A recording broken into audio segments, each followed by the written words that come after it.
I'm Rich, and this is Maureen, and we're excited to be embarking on a new series of videos talking about Christianity and socialism. Which is sure to freak some people out. Have no fear. The reason it's a good time to talk about Christian socialism is that enthusiasm for political socialism is on the rise, particularly among the youth.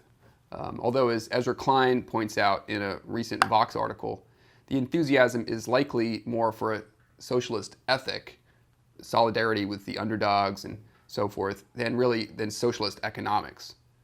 Now, a lot of older folk in particular are dismayed by socialism's resurgence because they conflate socialism with repressive communist regimes of the 20th century, Soviet Union, East Germany, so forth. And they're not wrong to be concerned. Much evil has been done in the name of socialism. Yes, but just because evil has been done in the name of socialism doesn't mean the ideals socialism promotes are evil per se. Right. Let's start by discussing how Christianity and socialism overlap, not in terms of a political system, but as a practical way of living. In Acts 2 and 4, the earliest example we have in the Gospels of church community, all goods were commonly owned, and there were no rich and poor. Common ownership and economic equality are also hallmarks of political socialism. The zeal of the early church did cool over time, although voices like that of Basil of Caesarea and John Chrysostom, early church fathers, continued to decry economic inequality. And while the concept of the universal destination of goods, this idea that God gave the earth and its goods to the whole human race, remains a principle of Catholic doctrine, it's honored more in the breach than the observance. Modern political socialism, by contrast, espouses some of the same values exemplified by the early church, but it does it without Jesus. It replaces voluntary acts of love and self-giving with a political system that ultimately relies on coercion, bureaucracy, and force. And that, in my opinion, is why it mostly hasn't worked out so well. But Christianity is also incompatible with capitalism. Any economic system that is built on self-interest, well, let's just call it greed, instead of love, is not in the spirit of the gospel. So I would say socialists are right to critique that. Yeah. But the thing with a term like socialism is it's kind of hard to pin down what exactly people mean by it. I think most of the time people don't really know what they mean by it. I think you're right. Half the time the word seems to be used as a cultural shorthand for anything but capitalism. So what exactly do we mean by Christian socialism? Well, rather than try and define it, we're going to take a different approach. We're going to look back to some people who were promoting Christianity-infused socialistic ideals prior to their adoption and perversion by the authoritarian regimes in the 20th century.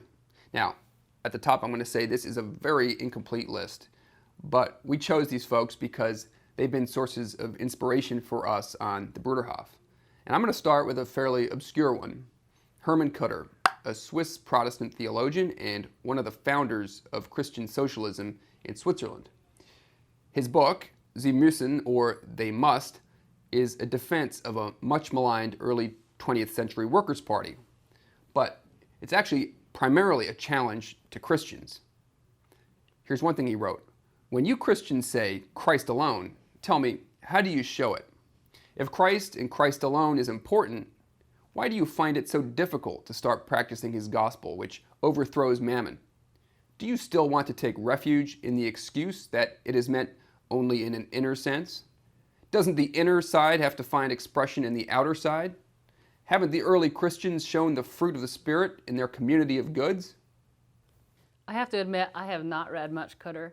My go-to Christian socialist is Christoph Friedrich Blumhardt, a 19th century Lutheran pastor who is rarely mentioned today, but whose writings influenced Karl Barth, Dietrich Bonhoeffer, and many others, including the founding members of our own church. He relentlessly called for people to live out the kingdom of justice here and now, in this time and place, and to see God at work in people who just skipped the whole Lord, Lord chanting and just got busy doing what he says we should do. So Blumhardt wrote, "How can you see yourself as noble and religious if you eat well but do not think of those who are starving? Today you have to think of them. It is a service to God when we stand up and say, they also want to live.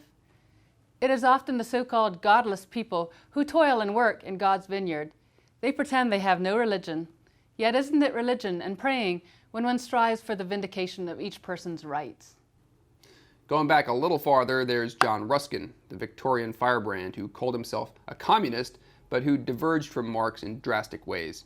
As Eugene McCarr points out, where Marx emphasized communism as a form of property, common ownership, Ruskin emphasized communism as a principle of morality. And here is Ruskin himself. The art of becoming rich, in the common sense, is not absolutely nor finally the art of accumulating much money for ourselves, but also of contriving that our neighbor shall have less. Then there's William Morris, another romantic and protege of Ruskin, who was less interested in the technicalities of socialism. In fact, he admitted that he was completely ignorant of economics. But he called for a condition of society in which there should be neither rich nor poor, neither master nor master's man, neither idle nor overworked, neither brain-sick brain workers nor heart-sick hand workers. In a word, in which all men would be living in equality of condition and would manage their affairs unwastefully, and with the full consciousness that harm to one would mean harm to all. No brain-sick brain workers. Now that's a tweetable line. William Morris also wrote A Dream of John Ball, a novel about the English peasants' rebellion in the 14th century that contains some inspiring passages about holding things in common, including this one, which I love, where the title character is imagining a world without masters. He says, "And man shall help man, and the saints in heaven shall be glad, because men no more fear each other.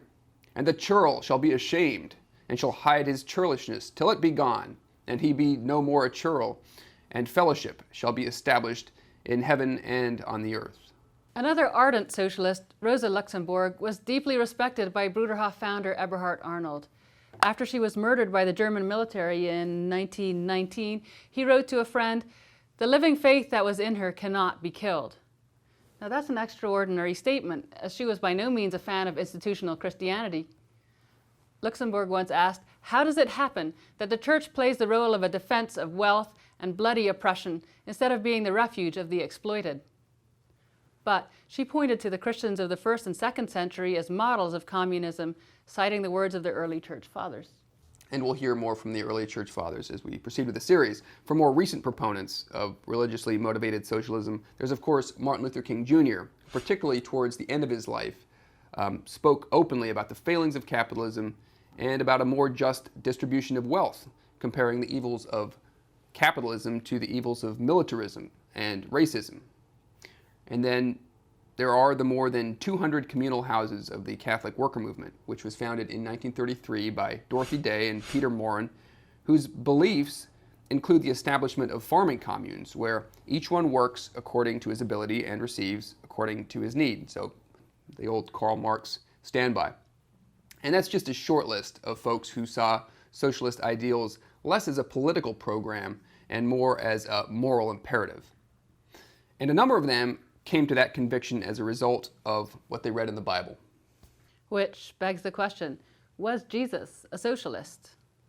Well, he is clearly not merely concerned with inward transformation. He's interested in justice. The social gospel calls for an entirely new view of life that encompasses all areas, not just spiritual matters and personal behavior.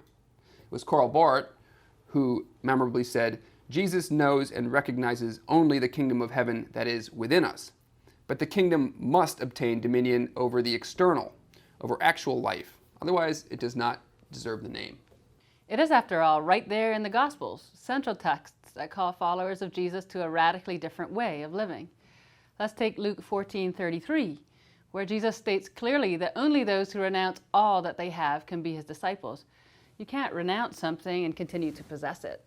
So Matthew 5:3, the first of the Beatitudes. "Blessed are the poor in spirit." How can we be poor in spirit if we cling to possessions, which so easily become idols that replace God? Well, there's also Matthew 5:19, where Jesus says, "Don't store up treasures on earth."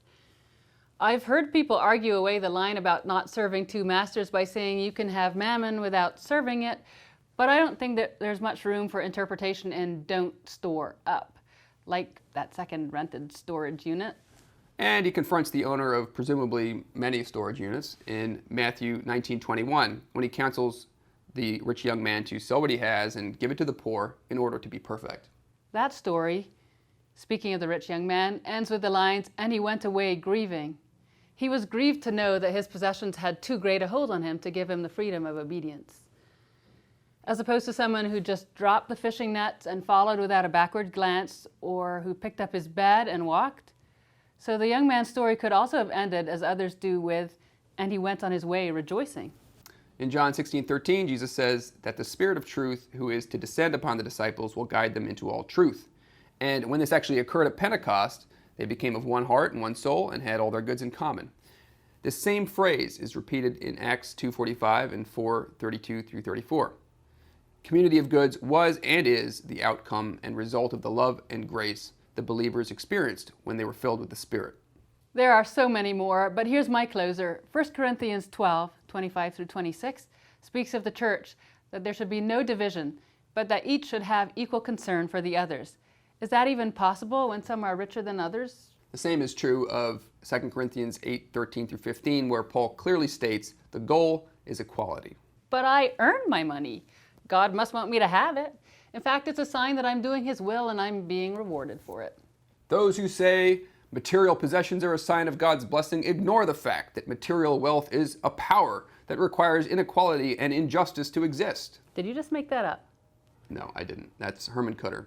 Guess I better get reading. And to give you time to do that, we're going to wrap up this first video. So what's your takeaway? My takeaway is something I was convinced about without reading Kutter.